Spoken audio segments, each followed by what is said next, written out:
我们的表现，表现不理想也没关系，这才1周时间，这很正常。怎么会这样呀？我们明明很努力了。比你优秀还比你努力的人多了去了，这就说明呢，我们还是要继续努力啊，别灰心。我们的表现。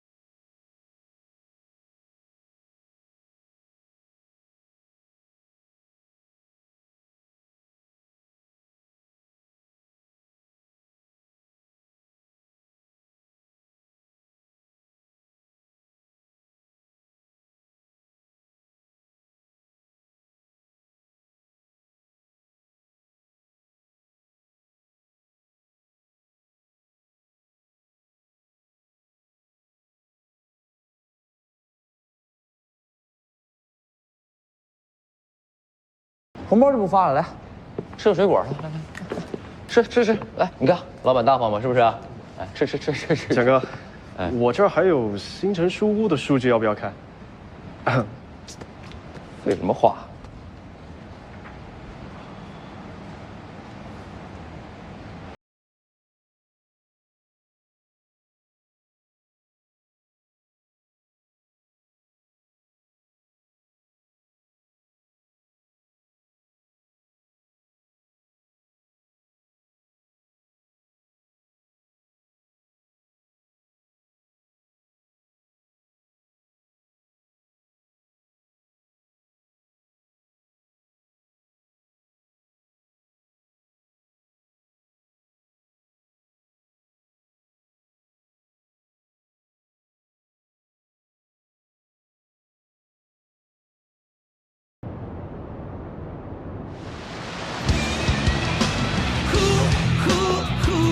等风来，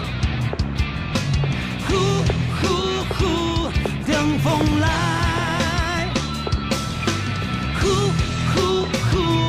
等风来，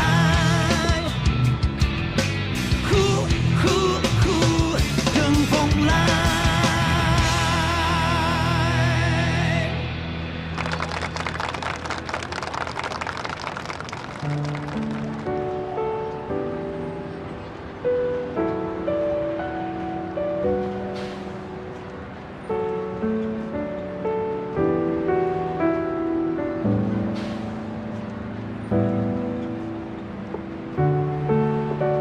希望大家能够喜欢这个故事，喜欢这本书，好吧？我们明天见。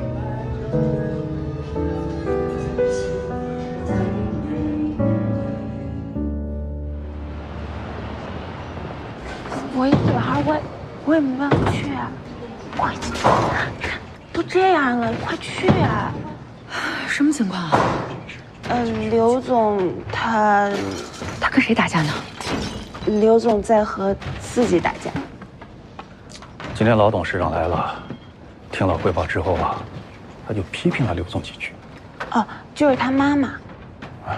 其实也算不上是批评吧，就是咱们的这个增速啊，没有达到预期，老董事长有点失望。不是，那你们也进去劝劝他，你们也不能让他一直这么砸呀。圆圆，要不你去劝劝？哎，对，你去啊，你是外人，好说话。你不是外人，所以更好说话。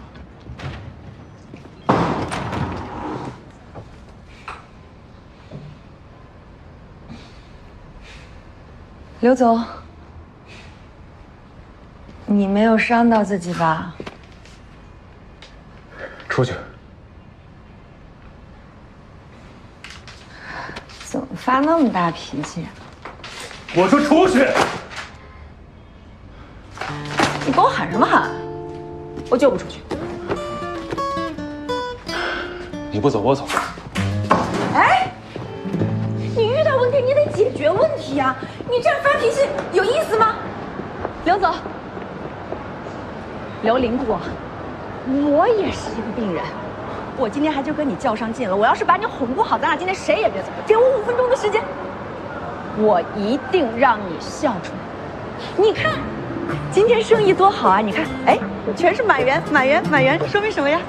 钱呀！因为赚了钱，你觉不觉得连空气都是甜的？啊，闻一闻，哎。呀，就这个背影，刘总，刘总，你别动，别动，别动，别动，别动！哎呀，还有这张脸，天哪，完美如雕塑一般的脸，你去自残，你不觉得成本有一点高吗？哎，你要再不笑，再不笑，我就要来革职你喽！我来喽！让你笑一下就那么难吗？刘林度，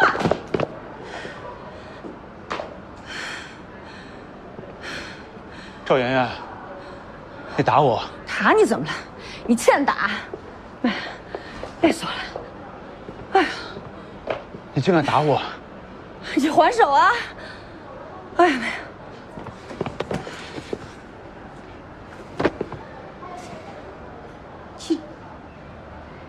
你真还手啊！我好心劝你，好心劝你，你不听劝就算了。你怎么那么不听劝？下手那么狠啊！我不用你劝，不就被人骂吗？谁没被人骂过啊？更不管骂人的人还是你妈呢！别提我妈！哎，我就提你妈，我就提你妈。怎么了？被你妈骂2句，还玩自残，多大的人了？你至于不至于啊？幼稚！你以为我愿意这样吗？你知道我有多努力吗？你知道我压力多大吗？你知道我为什么要做到完美吗？你知道多少人在我背后指指点点吗？你什么都不知道。亲爱的，你想多了，在这个世界上没有人真的在意你，谁会去指指点点？对，所以你什么都不知道。我就是什么都不知道，但是我知道你又作又装还矫情。我没有。你怎么没有？这个世界上本来就没有完美一说，你追求什么完美？你不是跟自己过意不去，你是什么？谁说我不完美了？我就是完美本人。哇哦，没见过吧？哎，真没见过，但我今天见着了，完美本人是吧？嘿，哎，完美，我叫你3声，你敢答应吗？完美，完美，可以了，完美，够了，完美。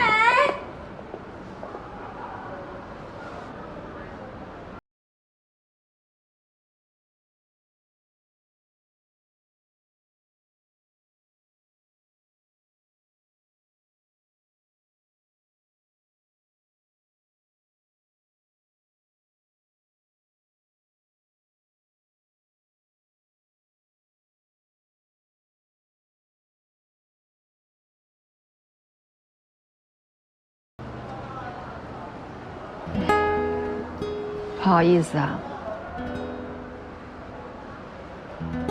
对不起，我刚才话说重了。你不会真的生气了？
那就好。不好意思啊，那个给大家添麻烦了。你们检查一下，如果有影响二次销售的，算在我这儿。没事，不用管了。这算我的医疗费啊。谢谢你啊，赵大夫，你让我放下了一些东西，心里面很深很深的东西。现在是我从小到大最轻松的时候。谢谢。客气。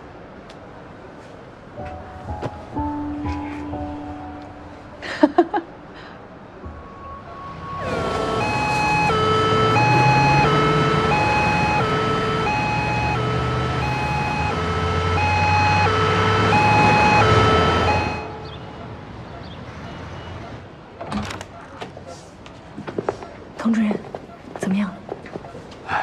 人呐，随时可能离开，趁病人还有意识，有什么话，你们赶紧说吧，啊。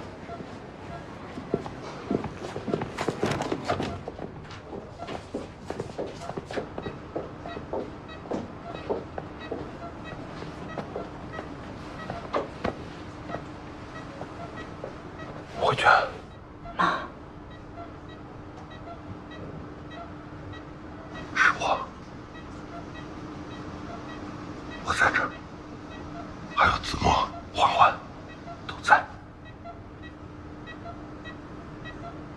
我试试，快段时间了。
哎，这老太太不会问我很多问题吧？我觉得应该不会吧。哎，怎么样了？任姐，辛苦你了。不用谢，义不容辞。你确定老太太认不出来吗？几个月前就认不出来了。哇，那就好。这边。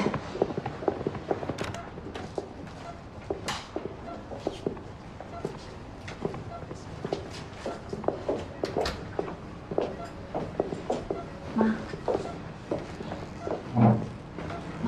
你看谁来了？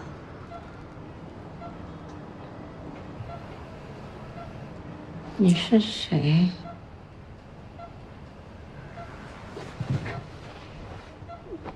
我是凯哥。你不是？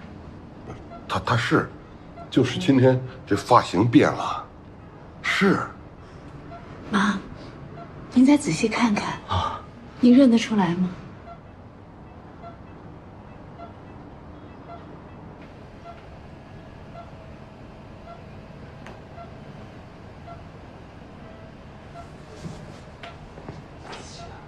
阿姨，你能认出来我是谁吗？你是白羊，我最喜欢的主持人。你记性真好。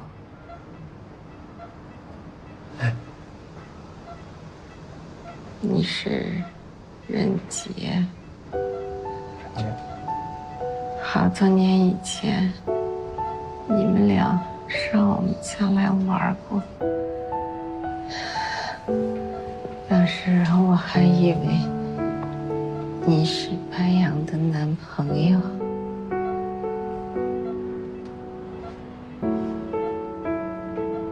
现在好了吗？阿姨，我们俩现在好上了。是，他现在是我男朋友。我听欢欢说你不结婚，不谈恋爱，把我着急的。现在我放心了。谢谢阿姨，一直还操心着我的事儿。你是欢欢的好朋友吗？是。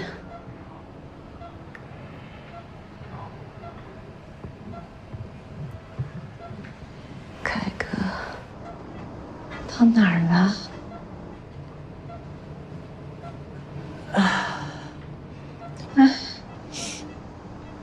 打个电话问问。好。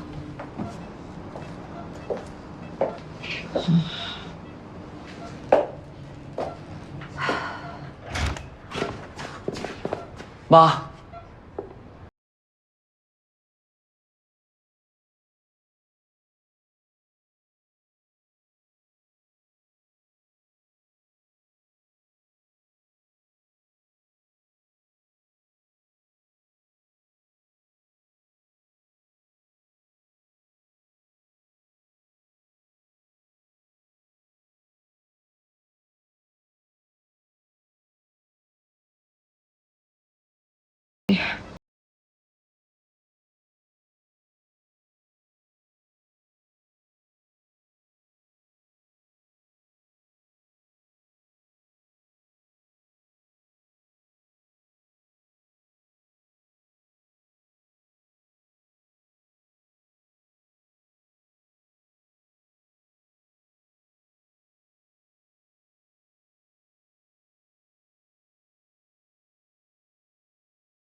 阿姨，但我对何欢的感情不是演戏。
哎，爸，我进去看看吧。我妈跟你说什么了？你妈说让我好好照顾你。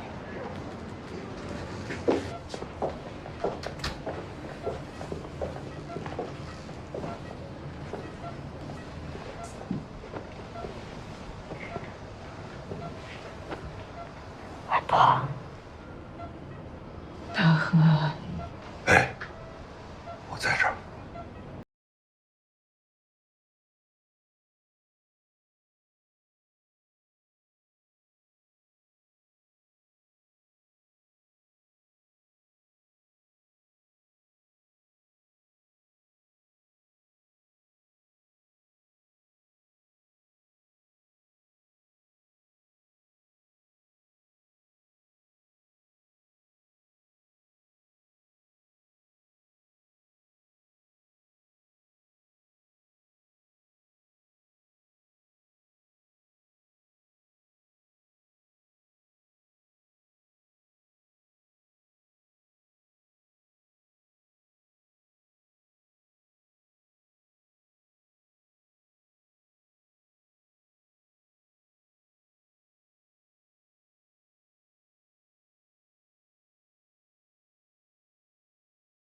行，你把那些什么点心什么的都拎出去，给爱珠都发一发啊。哎，好。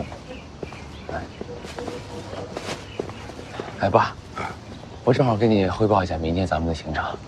不用了，你安排好就行。那行，那公墓那边呢？白杨跟圆圆去了。那我就放心了。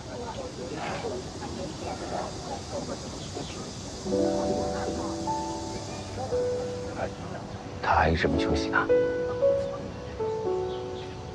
一直没休息，也不吃不喝。你去劝劝他。你休息会儿吧。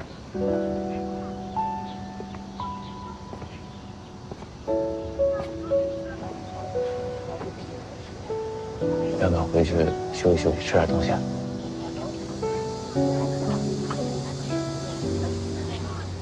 你老这么熬着也不是个事儿啊。慧泉，老何，节哀，慧泉，我的好姐姐。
原来你在这儿啊？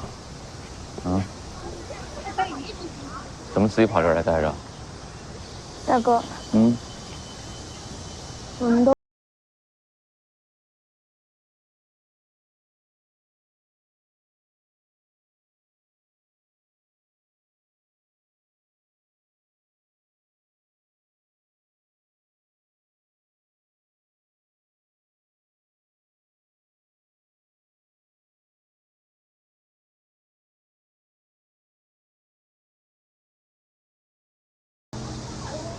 会。石头也会死。会。船儿也会死。也会，我们都会死。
嗯，那我爸是不是已经死了？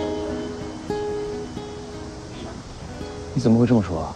因为他已经很久的时间没有给我打过电话了，也没有来看我，而且我已经有很大一段时间没有梦见过他了。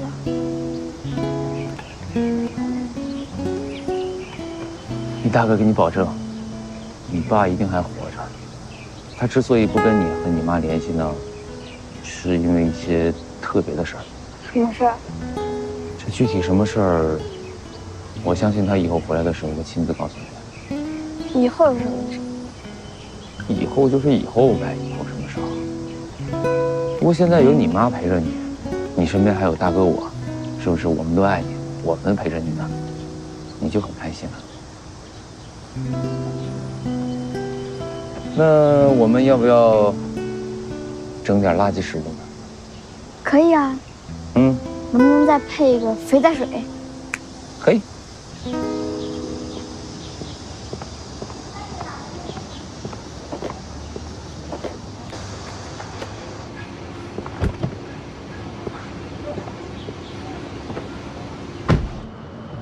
怎么样？有什么发现吗？花桥找了个遍，没发现欧凯哥的名字。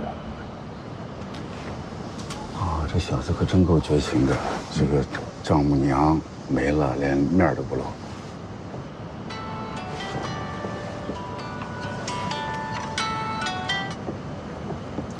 喂，你好，梁总。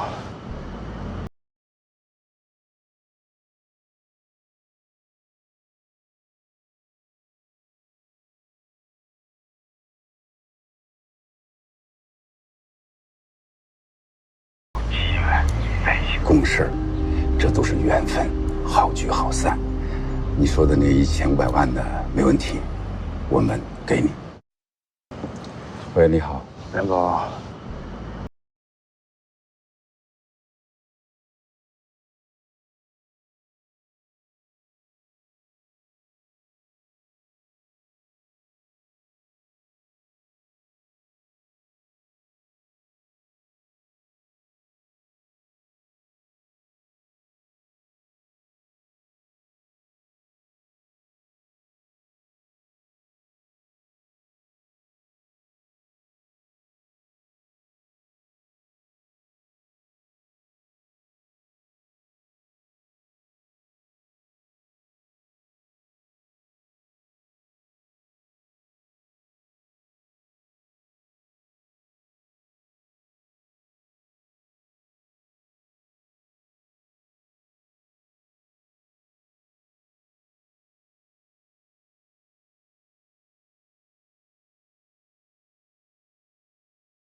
个人的。你看。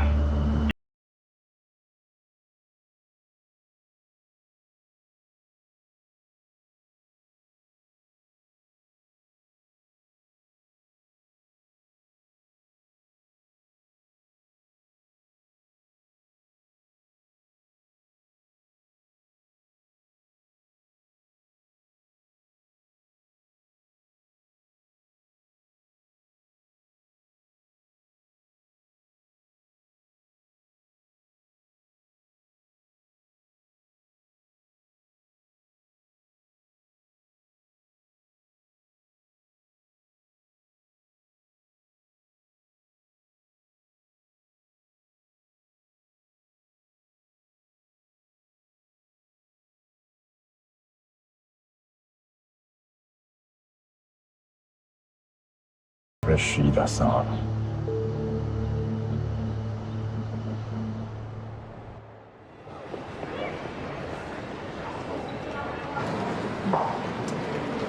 记得啊，每天都给我一个电话报平安。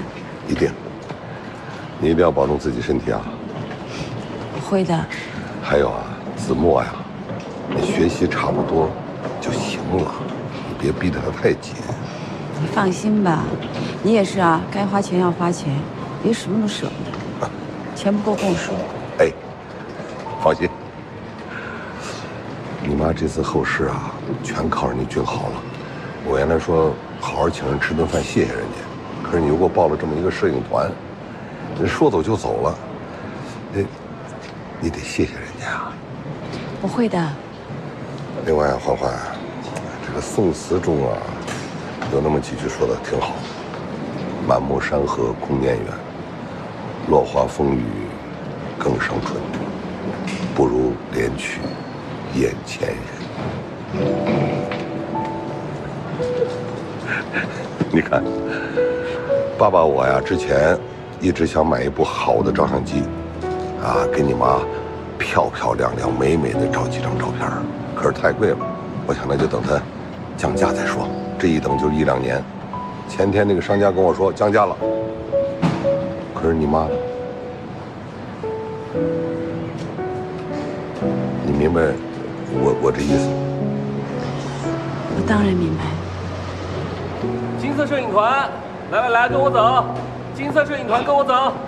走了，登记了啊！注意安全啊！你一定要保重自己啊！知道了。开心点啊！哎，来了。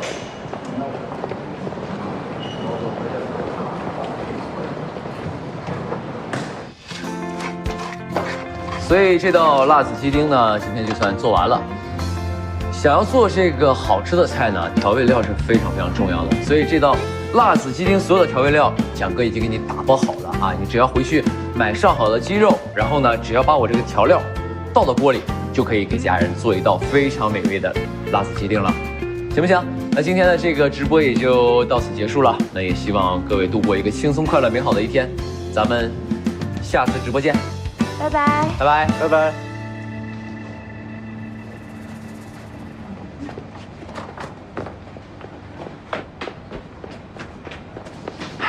辛苦了，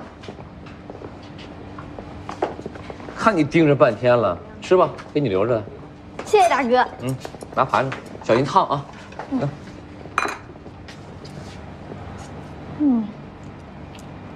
这周过得怎么样？好吃。我问你这周过得怎么样？平平淡淡。平平淡淡。我看你外公说是去那个新疆了是吧？看大鹏朋友圈说的。对啊，昨天刚去的。那你妈呢？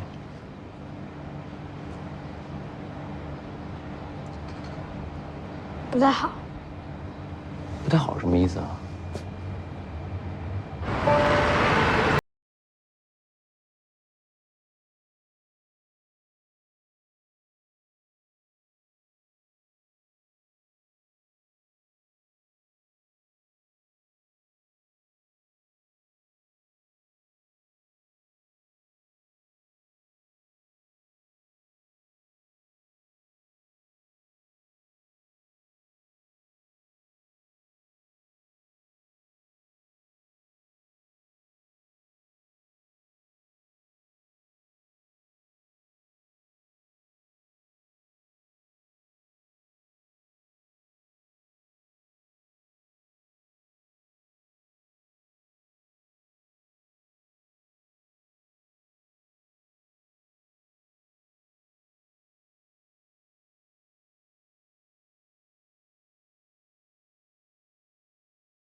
我考考你啊，你妈最爱吃什么菜呢？知道吗？土豆丝儿、宫保鸡丁、鱼香肉丝儿、番茄原子汤。可以啊。那接下来咱们就去买土豆、番茄，还有鸡肉和猪肉啊。那宫保和鱼去哪买？你怎么能问出这种问题？你是我粉丝吗你？我现在已经改粉我妈了。粉你妈的话那还行。钞票啊。宫保和鱼不用买，而且呢，咱们买这食材呢一定要买最好的。什么是最好的？就是看起来长得最好看的啊。拿那个，拿个那个。首先呢，先把这个土豆啊，大哥小心点，把它切块儿，然后呢，切完之后一定要先放在这个冷水里，放在外边时间长了它会变黑，一定要先放水里泡着。来，拿个西红柿给我。西红柿。这个西红柿呢，一定得去皮啊。你平时可能用刀的时候没有这么的方便，那你就可以用热水先烫一下，然后这个皮就特别好挖了啊。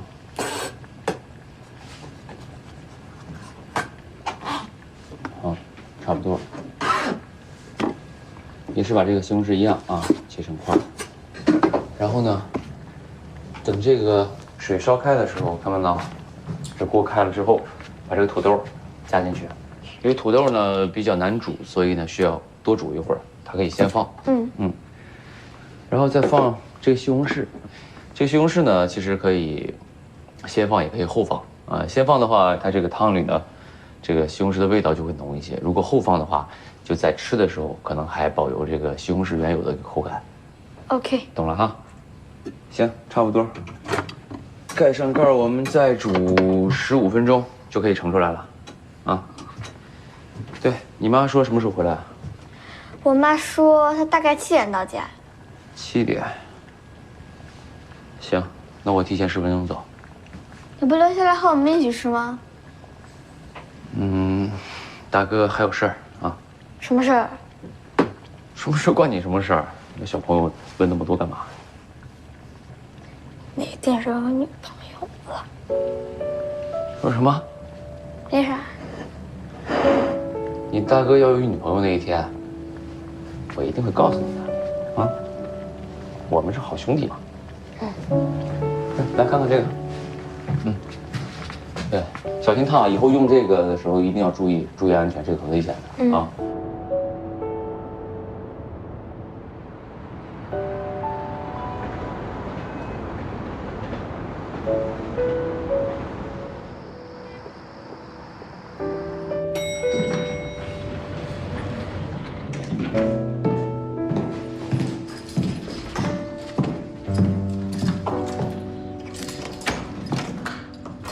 子墨，哎妈，你回来了。妈妈，你看我菜都做好了。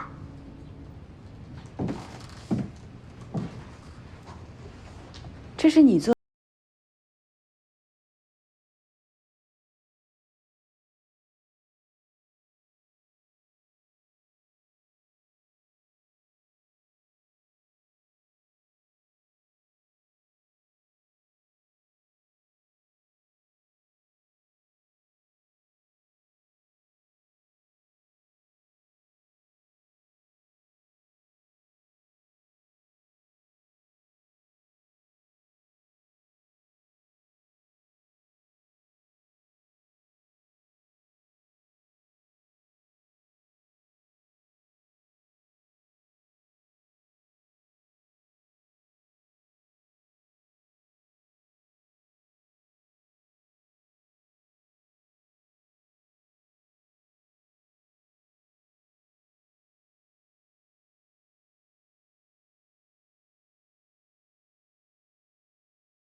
也体会过被美食治愈的瞬间，那么这本《美食疗法》就。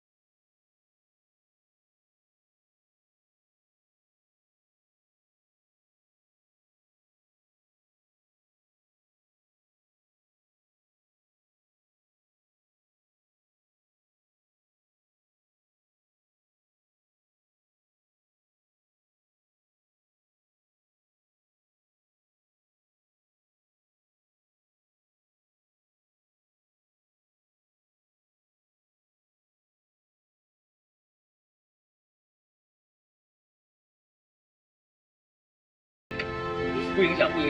好，那个下面的画面比较残忍，所以咱们就在旁边处理了啊。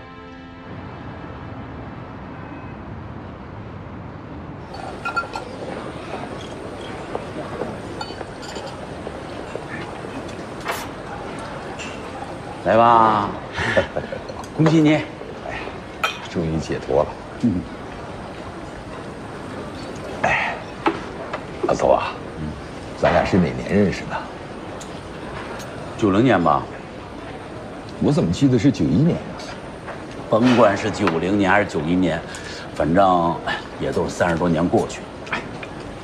那会儿咱们多年轻啊，浑身充满了干劲儿。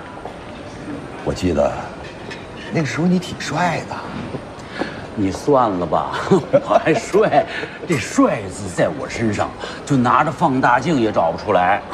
哎，你想想，这要是不染，整个一个白发魔女。我这不也是吗？基本全白了，太快了。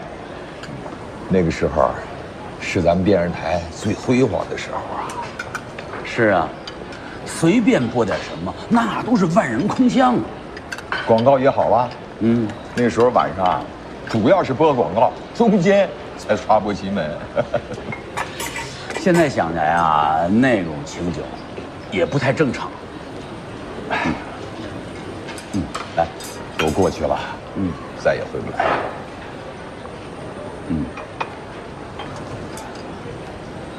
阿邹啊，你知道我为什么提前申请退休？那还不是身体的原因吗？身体只是一个方面，还有另外一个方面，是我这心里啊，承受不了。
对我过去30多年广告中心工作的支持，谢谢。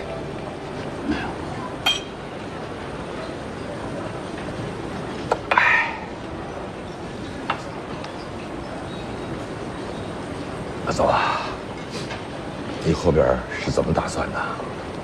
哎，我记得你比我年长1岁，也可以提前申请退休啊。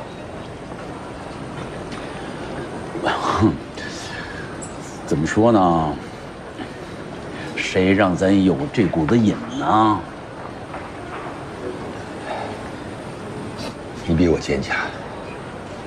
哎，老焦，有花开的时候，就有花谢的时候。我相信，明年的花一定会继续开放，我们传统媒体一定会重塑辉煌。哎，好。我们只用了3个月的时间，就把粉丝量从0做到了30万，这已经是一个非常了不起的成绩了。我们的流量也不错，点赞、评论、分享这些互动数据，以及何老师的个人 IP 数值和排名都在不断上涨。可是营收情况并不理想啊。平台突然调整了扶持政策，打了我们一个措手不及。但跟同类节目相比，我们已经很优秀了。在这大半个月内，如果收入还不能呈几何式增长的话，就很麻烦了。那会怎么样？我们必须要在约定的时间里到达营收平衡点，否则的话，唐总不再投资，而且我们还要回购所有的股份。那如果我们能出一期爆款视频，粉丝量上千万，流量上亿，那收入就可以瞬间翻倍啊！你在做梦吧？如果能请到一个顶流大 V 来做嘉宾，也不是不可能啊。顶流大 V 能到我们这儿来？那还有一条路，周末的直播，如果选品合适，以我们现在的30万的粉丝量，想要收入翻倍也不是没有可能。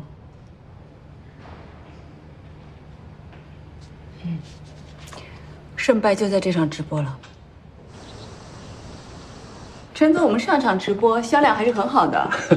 开玩笑，何老师您出场效果肯定好。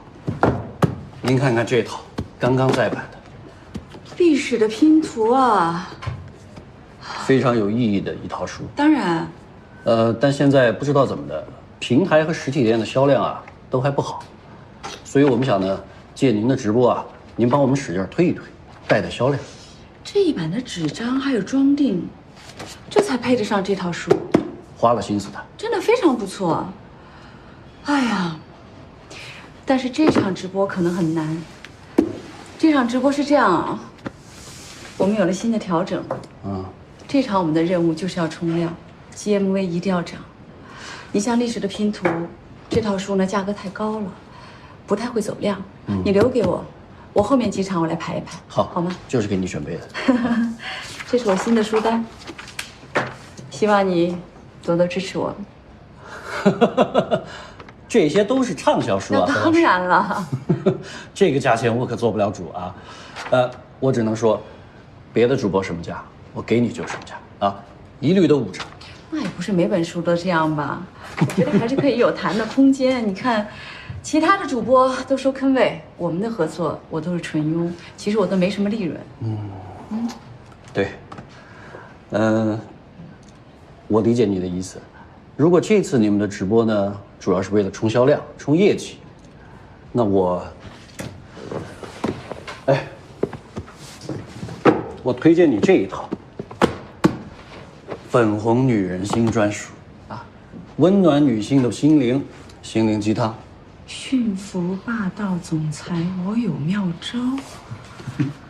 我这样挽回了前男友，厉不厉害吧？厉害是很厉害，但是跟我的气质不太符啊。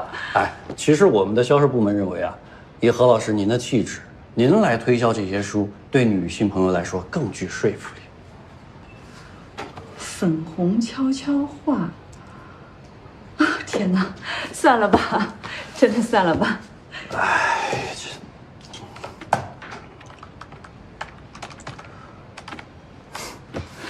对呀，这套书全网最低价给你，2.4折，坑位费每本1万，佣金30%。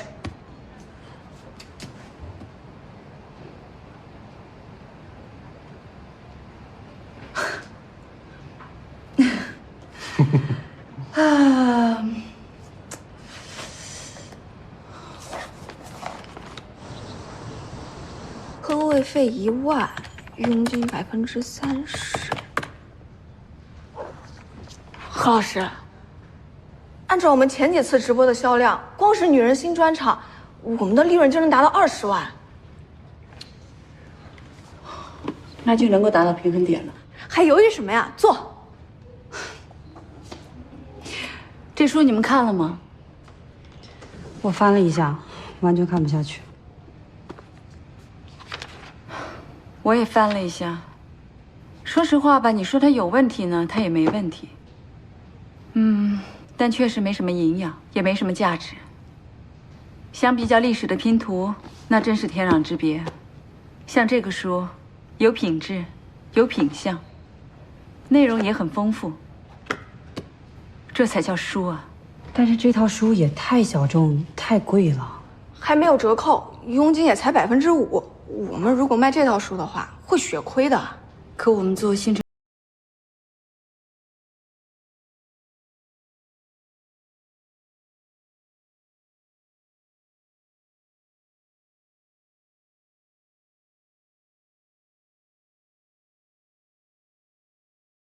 说跟我们一直倡导的价值观不符啊！你的意思是饿死事小，失节事大？我的意思是有所为，有所不为。哎，行了，你们别吵了。你们也真是替我着想。我也再想想吧。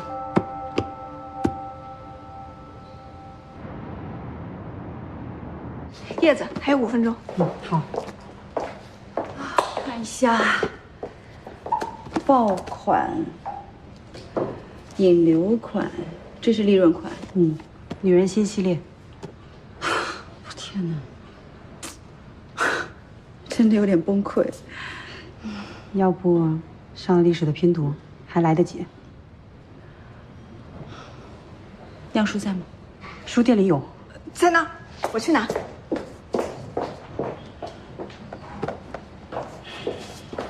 曹老师，给你。这真是一套好书。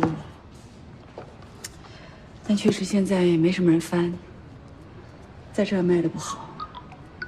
曹老师，电话。谢谢。唐总你好。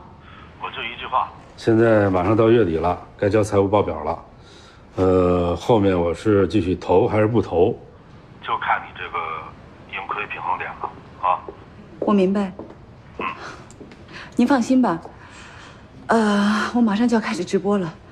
好的。给我吧。还是上女人心吧，来吧。来吧，我们开始吧。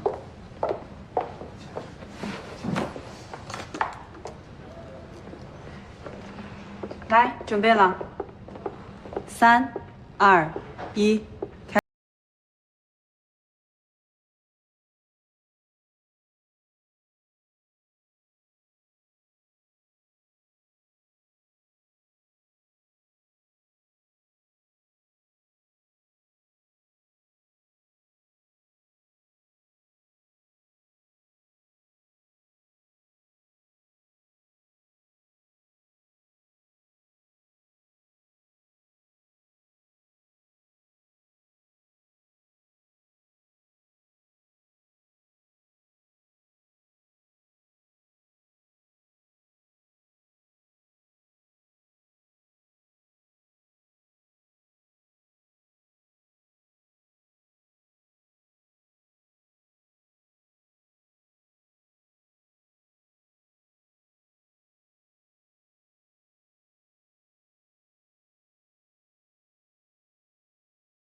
销量超过了所有实体店和平台的总和。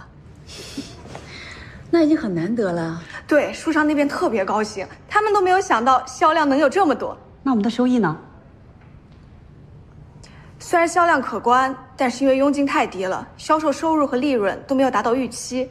也就是说，我们距离盈亏平衡点还有相当的距离。还差多少？18万多。18万。如果我们上了女人心系列的话，以现在的销量，这18万完全不是问题。何老师，我们再做一场直播，专门为女人星做。只有1周时间了，根本来不及。来得及我也不会做的。为什么？因为这套书我自己都不喜欢。像这样的心灵鸡汤，我也不知道他们是在造福他人，还是在麻痹自己。我自己都不喜欢、不认可的东西，我怎么能够推荐给观众？可是就剩1周时间了，以我们现在的录播视频和流量，根本不可能在1周内挣到18万。何老师，怎么办？行了，我知道了。你们先忙你们的去吧。可是下周节目就要停播了，这不还有7天呢吗？我在想别的办法。你还杵着干嘛？下周还有2个外景，你联系了没有？马上联系。修改的采访稿呢？给我呀。哦，马上。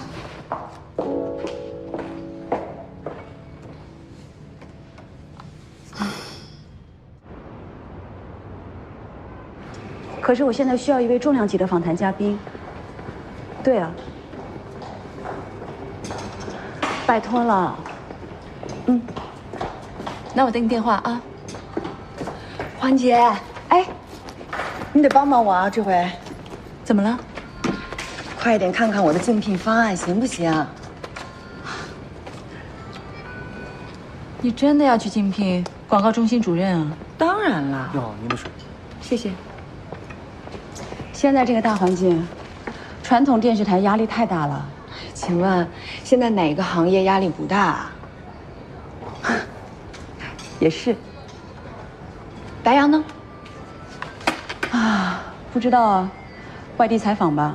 啊，怪不得呢，我给他打电话他都不接。你可以发个电子版给他，让他帮你看看。这是你写的吗？写的挺详细的。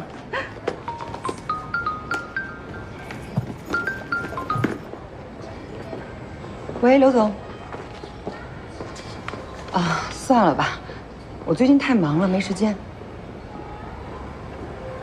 陈新远是谁啊？啊，我还是不要去了。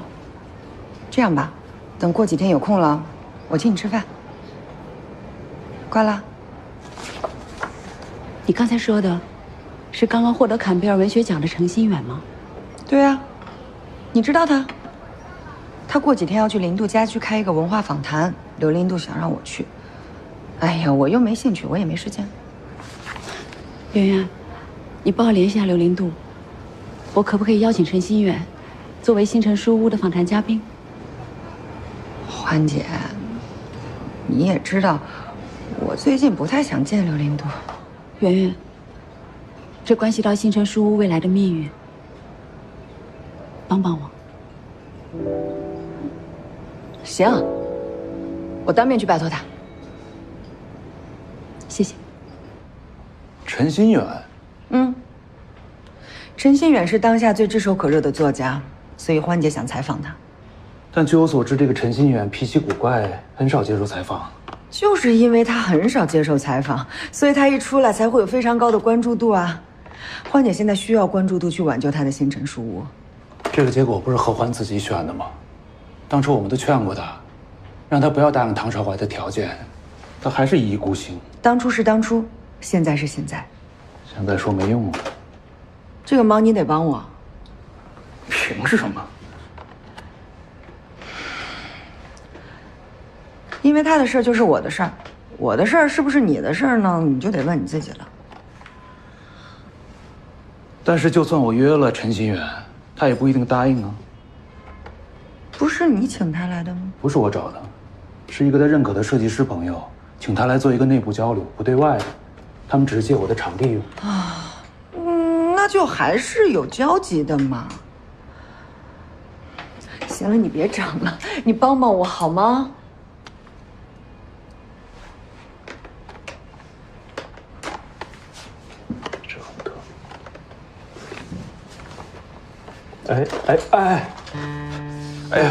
放回去，放好。他们都有顺序的，妍妍。他们有顺序的呀？妍，什么顺序都能让我开？妍，我帮你约。陈心远，交给我，放回去。谢谢。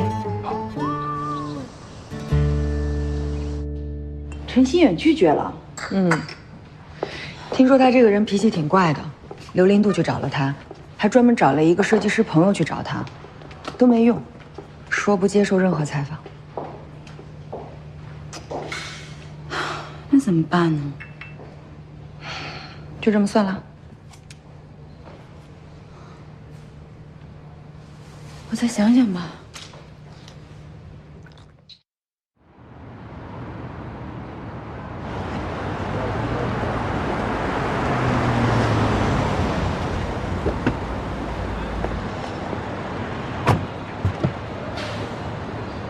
陈老师您好，这边请。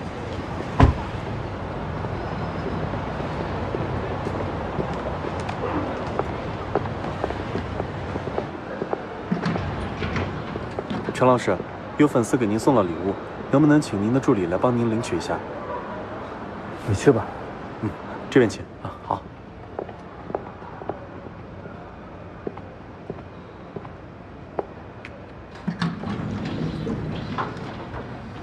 你好，陈老师。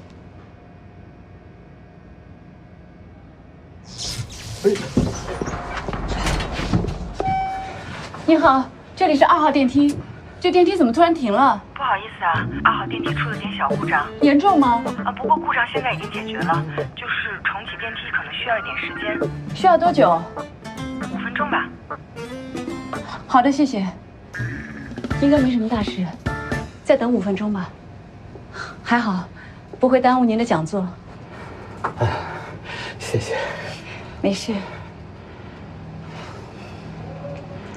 陈老师。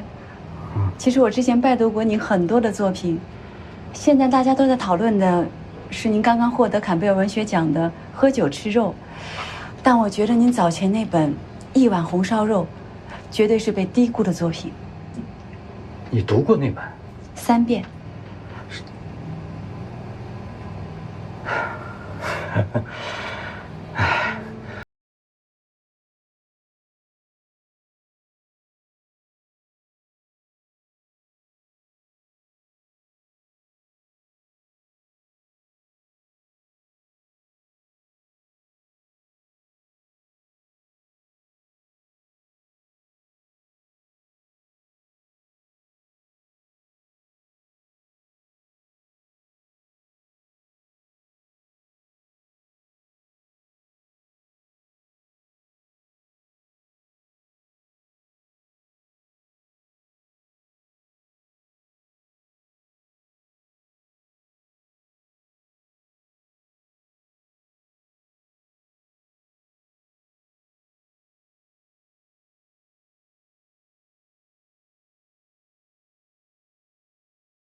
其实啊，今天我们聊天聊得非常开心，但我这次来不想接受任何采访。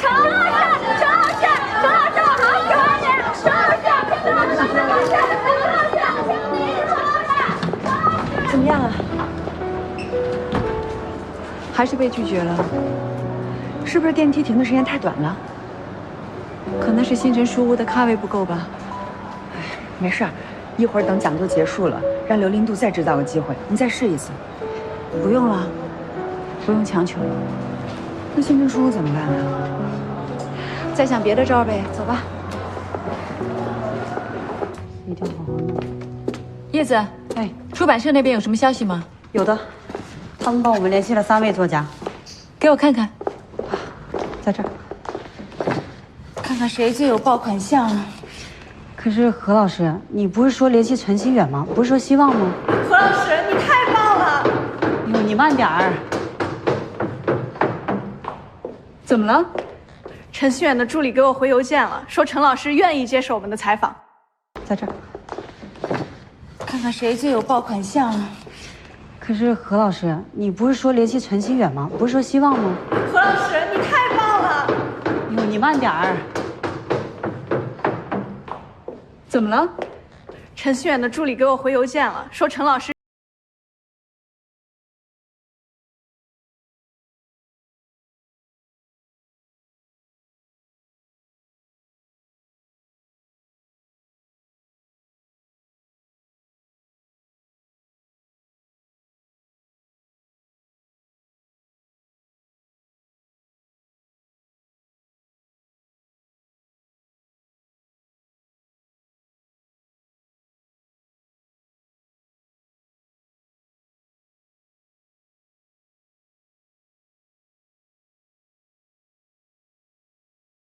何老师，你吃饭了吗？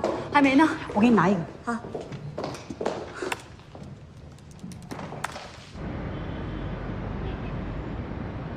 想报考设计专业，但因为色盲没有被录取。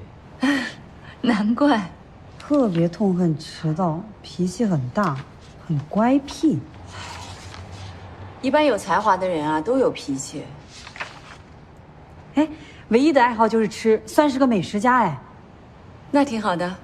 口味上有什么偏好吗？这个还没有查到。可以从他的小说找到端倪。我们先过一遍采访提纲吧。嗯，好。我是想呢，还是从他的获奖感言入手。你们觉得呢？我觉得行，可以找找看。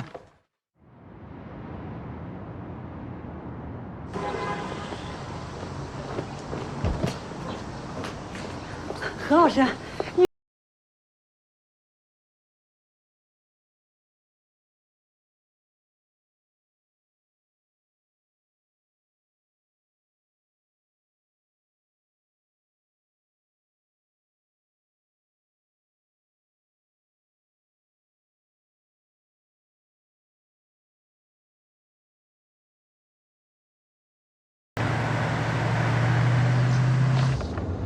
我跟他助理约在了行政酒廊，我昨天提前去踩了点，跟酒店也说好了，这个角落可以作为采访区。灯光呢？啊，这是机位，这里还有这里可以加灯，挺好的。粉丝量突破50万了，预告片的流量过500万了，那今天的正片肯定爆。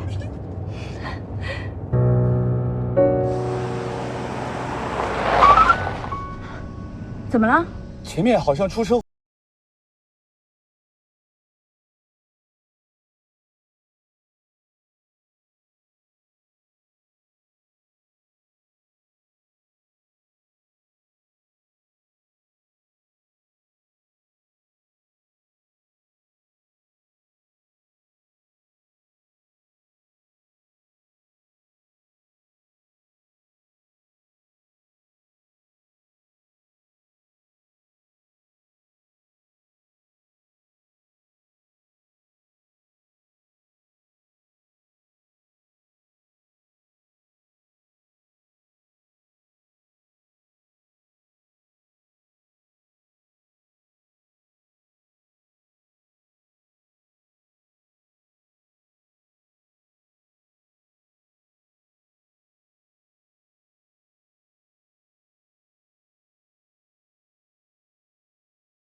跟陈老师助理打过招呼了吧？我已经跟他说了，我们遇到了车祸。哎，陈老师，陈老师，陈老师，不好意思，陈老师，我们其实早就出来了，但是在路上遇到了车祸，就耽误了几分钟。你们迟到了。我知道，真的不好意思。我从来不和不守时的媒体合作。不是，真的非常抱歉。我们当时车开到那儿，看到一起车祸，我们没有办法不停下来。陈老师，才晚3分钟。陈老师一直都是这样，说好的时间1分钟也不会多等的。可是我们是为了救人才耽误的。你们还真出车祸了？我们不是出车祸，我们是在路上看到车祸就停下来救人。麻烦你，能不能跟陈老师解释一下？可陈老师刚刚已经很不高兴了。我知道，但是我们也是没有办法。您好，您所拨打的电话已关机。关机了，实在抱歉啊，我尽力了。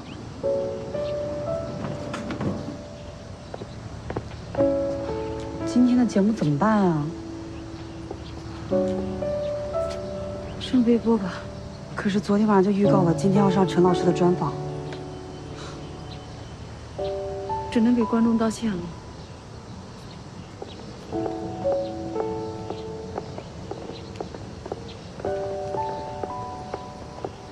朋友们，大家好，欢迎来到星辰书屋，我是何欢。首先要非常抱歉，原定今天晚上上线的陈心妍老师的节目因故取消。那么在这里呢，要向所有的朋友们郑重的道歉。你看这些评论，太过分了！说你是诈骗犯没事儿吧？这事儿跟诈骗有什么关系啊？还有这个，说你想蹭陈老师热度，他们知道事情的真相吗？他们就胡说八道的，明明是陈心远自己的问题，好吗？我真的看不下去了。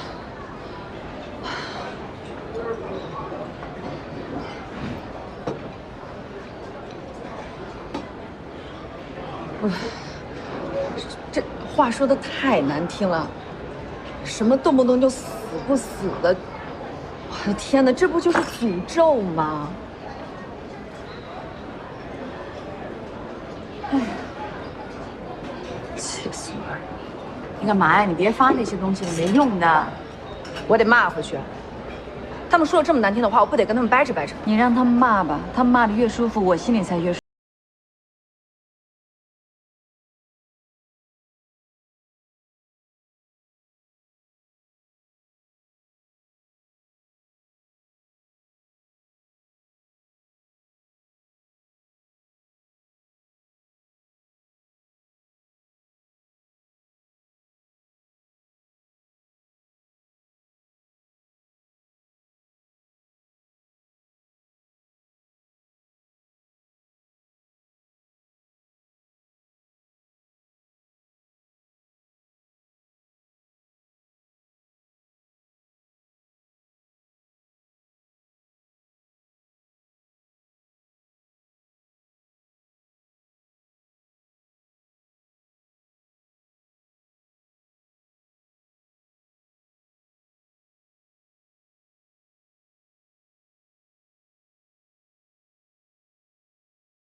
他手里的股份，你别发愁了，这件事情我去想办法解决。你别解决了，我告诉你，圆圆，从一开始你已经帮我太多了，这件事情你别插手了。我去想办法让他延期3个月。需要。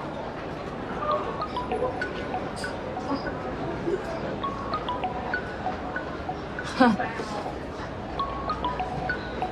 说曹操曹操到，他肯定也是来找我兴师问罪的呀。我跟他说，你不要了。唐总您好，何老师，干得漂亮啊！您什么意思啊？他说什么？这恭喜你啊！当然也恭喜我自己啊！我这太有眼光了，你不喜欢？唐总，大家都是朋友，有什么话就直接说，不要阴阳怪气的，行吗？哎，圆圆，你也在啊？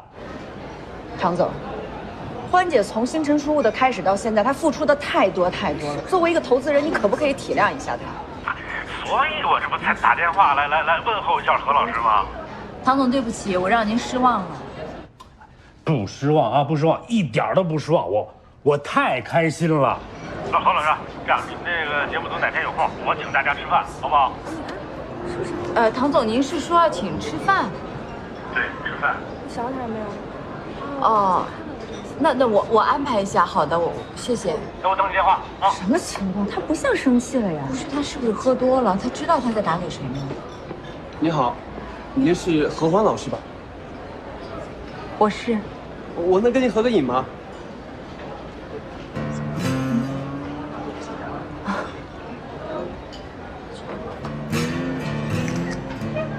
何欢老师真棒，星辰书屋真棒。谢谢谢谢。何老师，我们也可以跟您合个影吗？谢谢谢谢，没事没事。你都这么红了？不是，我也不知道啊。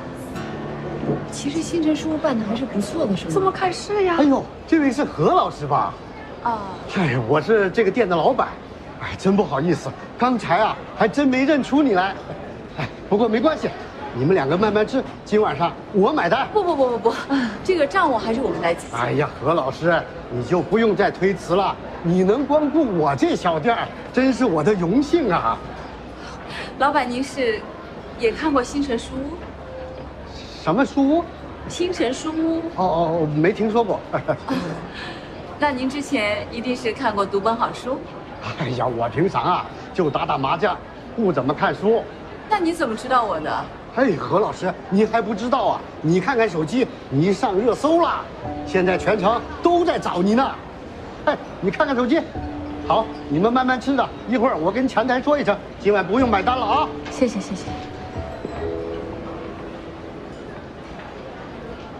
欢姐。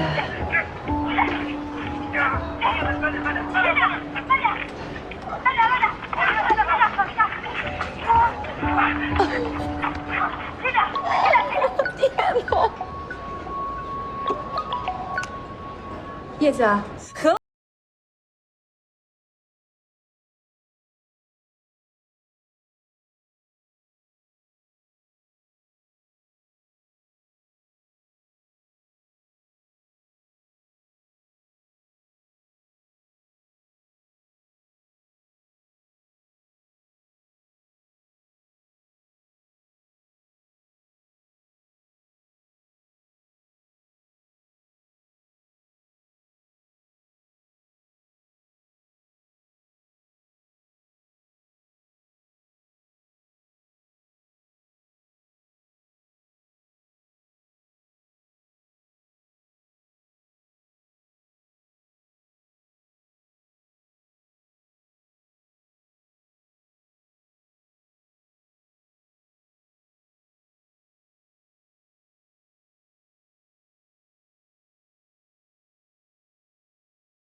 非常感谢陈老师，谢谢您。这样吧，如果没聊够的话呢，下次我们单独再约。行，我下次再到江都，一定继续与你畅聊。就这么说定了。哎，啊，对了，我有个问题啊，那天电梯突然停了，是你动了手脚吧？你看，我猜出来了。哎，陈老师啊，其实我也有个疑问。哦。当时在电梯的时候，你已经拒绝过我了，为什么后来又主动和我们联系，愿意上我们的节目呢？这都怪我这张嘴啊！此话怎讲？我这次来江都啊，除了参加讲座，也是为了你们这里一个网红厨师而来的。不会是蒋俊豪吧？就是他。当年。他凭借一道锦绣活鱼拿了亚洲厨艺大奖，对这道菜我是仰慕许久。这次一尝之后，味道果然惊艳。我求他再为我烹制一次，他说，只要我上你的节目，他愿意终生免费为我烹制这道菜。我这个人啊，只要为了吃的什么都可以，就答应他了。我还以为是我在电梯里那番话打动了你，没想到。你那些话都是套路，我见得多了。惭愧，我送你。哎，好。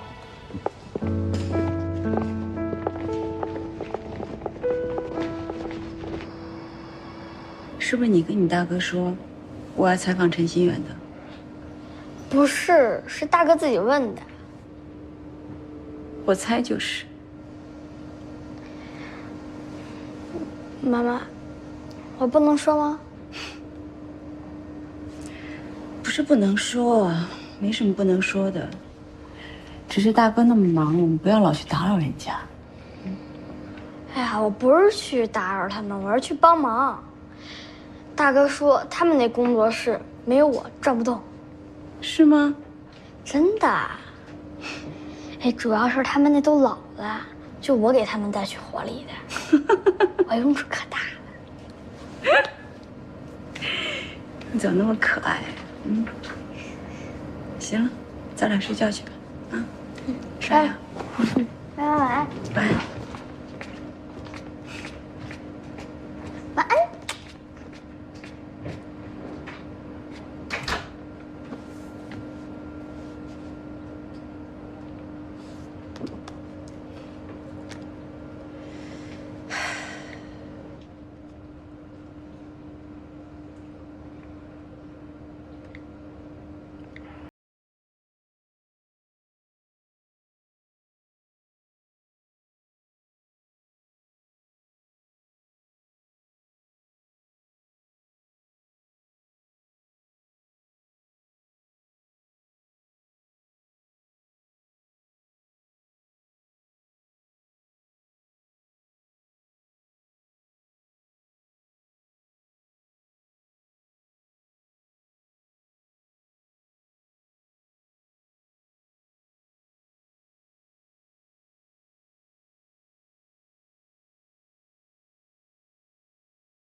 发到您邮箱了。好，我看一下。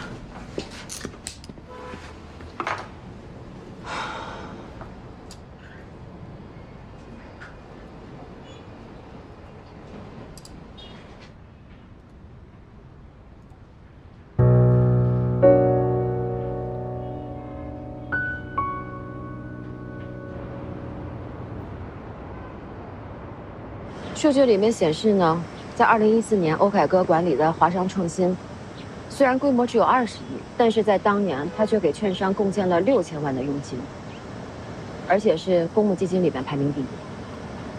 这有什么问题吗？单看肯定没问题，但是比较起来就有问题了。你看跟他同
点，这是我同事在2019年在那边采访时拍的照片。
你好，请问哪位是白老师？我是。哦，您好，我是海川基金管理有限公司的办公室主任，我姓李。哦，李主任您好。我刚刚听前台说，你是想采访我们梁总是吧？对。那我能请问一下，采访的内容是什么吗？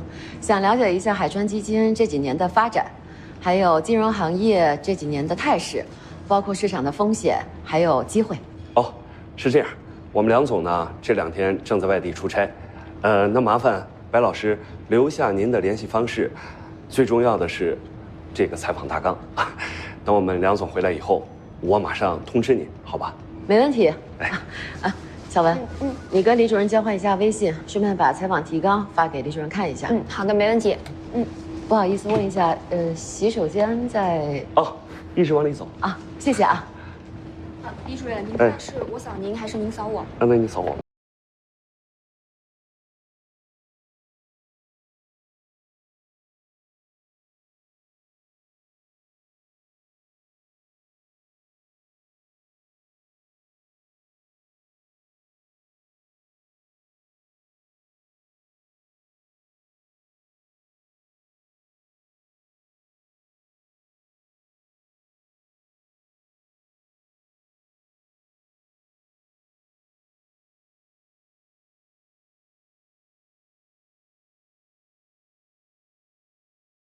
4年欧凯歌管理的华商创新基金，我有一些疑点，想请您解释一下。不好意思，我在忙。哦，我只需要几分钟就好。我要去开会。那我等您。这怎么可以呢？那个开会这个时间没个准儿，没准到半夜呢。让你没关系，我可以等。进来，梁总，我已经让那个李主任。你通知一下，那个开会时间推迟15分钟。好。您请坐。谢谢。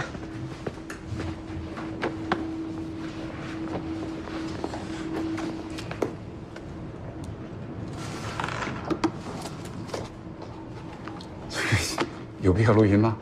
正常流程。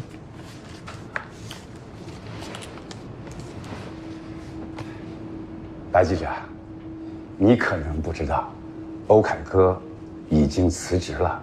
另外呢，华商创新在4年前已经清仓了。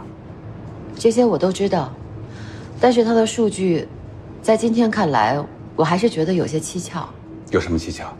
佣金和换。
然后你们获得了巨大的利益。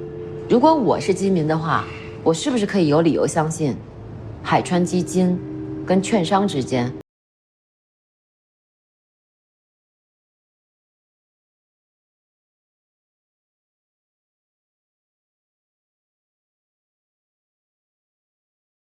销声匿。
您看一下。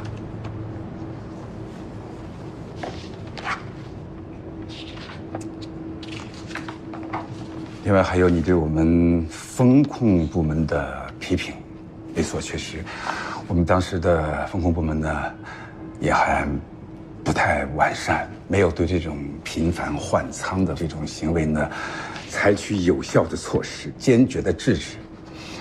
后来，我们内部对风控部门进行了严厉的处罚，还责令他们整改。这是那个处罚和这个整改的报告，您看一下。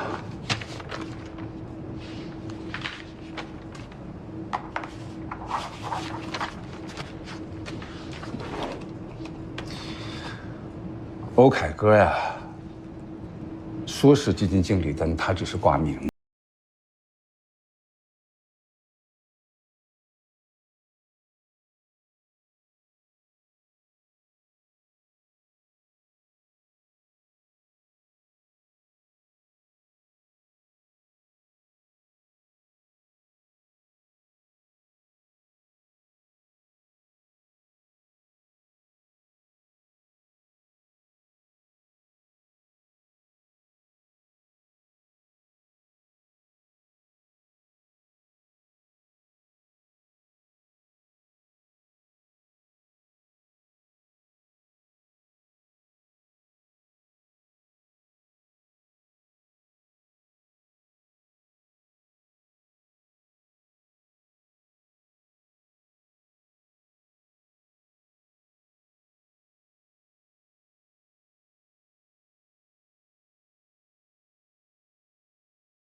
有没有什么是被我们遗漏了？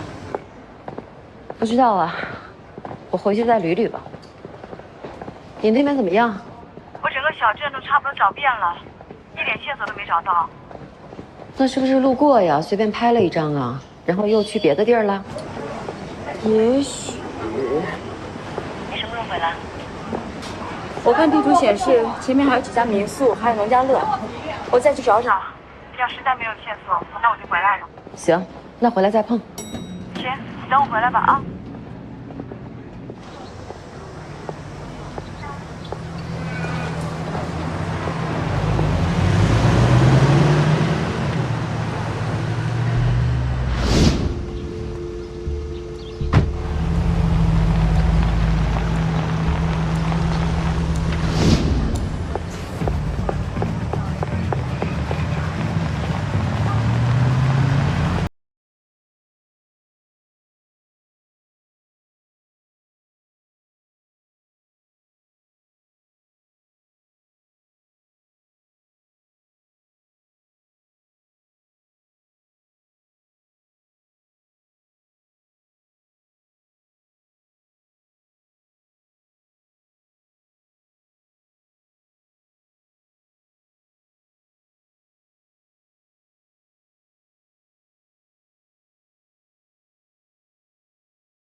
你好。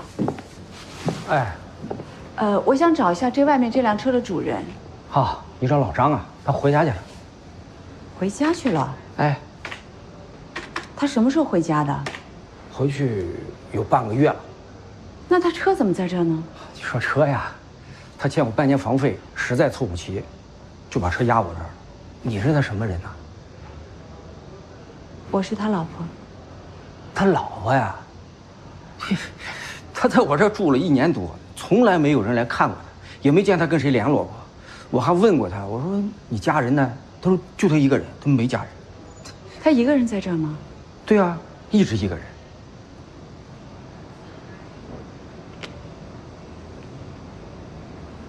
是他对吗？这是我们的合影。哎，是的，你还真是他老婆呀？能带我看看他的房间吗？能，你等一下啊。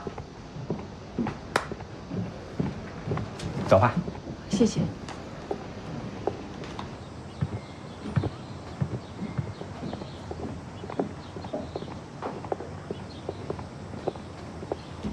就这些。来吧。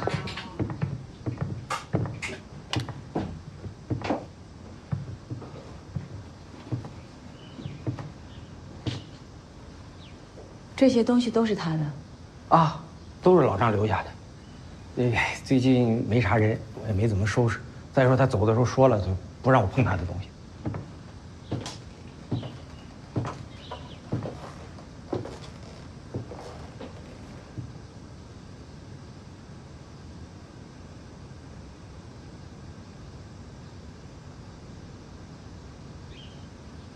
他这1年都住在这儿吗？啊，1年都在这儿。说刚做完手术，一天也不能有什么大动作，所以多数时候都是躺着休息。我方便把这些东西都拿回去吗？那万一他要是回来找我事儿，我怎么给他交代呀？你就跟他说，他老婆帮他拿回家了。根据梁勇提供的证据呢，欧凯哥和华商创新是没有关系的。而且这件事情呢，早就已经有结论了，相关的负责人和相关的部门也都受到了处罚。这就很完美的解答了我们之前的疑虑了。是，但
不接呀。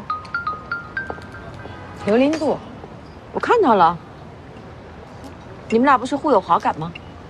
我现在躲着他呢，我特别害怕自己恋爱脑又陷进去。哎，圆圆，你还记得之前麒麟集团送给欧凯哥那60万的事吗？我记得。我记得周佳琪说，他认识欧凯哥是因为一个私募基金的老板给他介绍的。你能帮我问问那个老板是谁吗？你让他还去联系周佳琪。对不起啊，不用问了，算了。没关系的，我就是不问周佳琪，我也依然可以查到。